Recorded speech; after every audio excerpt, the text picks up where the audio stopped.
খেয়াল করে দেখেন। আসসালামু আলাইকুম আব্বা। ওয়ালাইকুম আসসালাম। বাজান তোমরা কেমন আছো? আলহামদুলিল্লাহ আব্বা, ভালো আছি। আপনি কেমন আছেন? আলহামদুলিল্লাহ আমি ভালোই আছি। তো তোমরা কইতে আইছো অনে বাবা? আইসি আব্বা বাসার তুই আপনার লগে দুইটা কথা কইতাম। তো বাবা দুই কথা কইতা রে, কথা বেশি কও না। আয়ো বাড়িতে আয়ো। না আব্বা, বাড়ি যেতাম না, সময় নাই, কথা এনুই কই এলাই।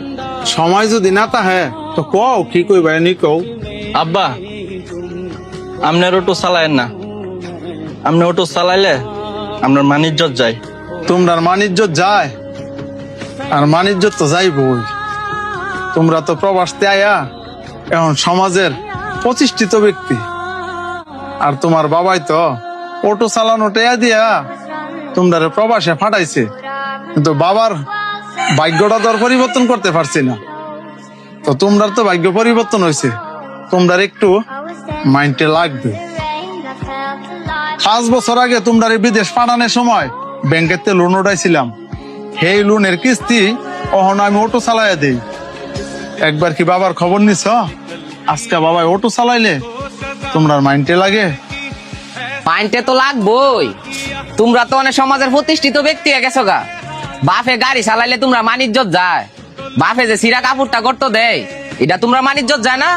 5 বছর আগে তোমরা বাপে বিদেশ পাঠাইছে, 5 বছরের ভিতরে একবার খোঁজ খবর লইছ বাপ পাই কি খায় না খায়? বাপে গাড়ি চালাই দেখা তোমরা মানিজ্জত যায়। বাপে যদি গাড়ি না চালায় 2 দিন পরে তো ভিক্ষা করবো, ভিক্ষা করলে তোমরা মানিজ্জত যাইতো না? বেয়াদব বড় ভাই লোক এমনি কথা কয়? এই দুইটা বেয়াদব হয়েছে, বাদ ভাই বেয়াদব কি তুই হবি? আব্বা তোমার মরা জানের কামাই যখন আমি খাই, আমার ভিতরে গেলে আমার কলিজা ছেদা হয়ে জাগা। তুমি আমারে চুপ করাও না, আমারে কিছু কইতে দাও। কিছু কোন লাগতো না বাপ। প্রত্যেকটা বাপ মা এই দোয়া করে সন্তানেরা অনেক বড় হোক।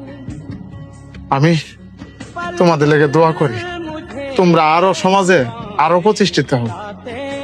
বাপ রে, তোর লেগে বদুয়া দিই না, কারো লেগে বদুয়া দিই না। তুইও যদি বড় হইয়া না খাওয়াস কিচ্ছু করার নেই। সমাজ দিয়া যে এরকম বাপ মা অবহেলিত থাকবো, এটাই স্বাভাবিক।